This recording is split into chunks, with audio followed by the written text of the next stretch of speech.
থেকে বিভিন্ন ভাবে আপনারা জানেন। রাগ করবেন না, আমাদের মিছিল করার আছে, বাতিল করার আছে, আমরা বাতিল করছি, করবো ইনশাআল্লাহ। আমরা আমাদের এখানে উপস্থিত হওয়ার জন্য আমাদের জেলা পরিষদ রহিমদাকে আমরা আহ্বান করেছিলাম, উনি এসে গেছেন। আমরা এবার আমাদের সামনে আমাদের জেলা পরিষদ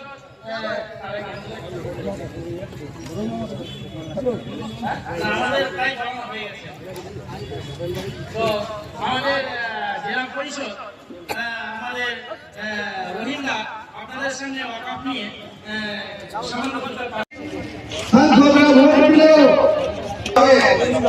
যে আমি আজকে আমি গৌতম করণদিঘি ব্লকের বিধানসভা এলাকার কোন জলসায় আমি দাওয়াত দিয়ে আমি সেটাকে অবজ্ঞা করি না।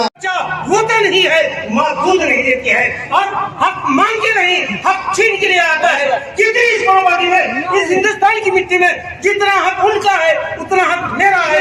इस हक के लिए इस वक्त बिल इख्तिलाफ के खारिज करने के लिए हम हाथों से पसीना मार रहे हैं। अगर जरूरत पड़ी तो खून बहा देंगे, हम अपने आप की जमीन को नहीं छोड़ेंगे। अरे मोदी सरकार, आप से मेरी मोहतरमा गुजारिश है कि आप वक्फ को वापस लीजिए और वक्फ को खारिज कीजिए। आप तमाम हजरात से मेरी गुजारिश है कि मुत्तफिक होकर रहिए, इत्तेहाद के साथ रहिए, इन्हीं में कामयाबी है। एक रहो, नेक रहो और आखिर दवाना।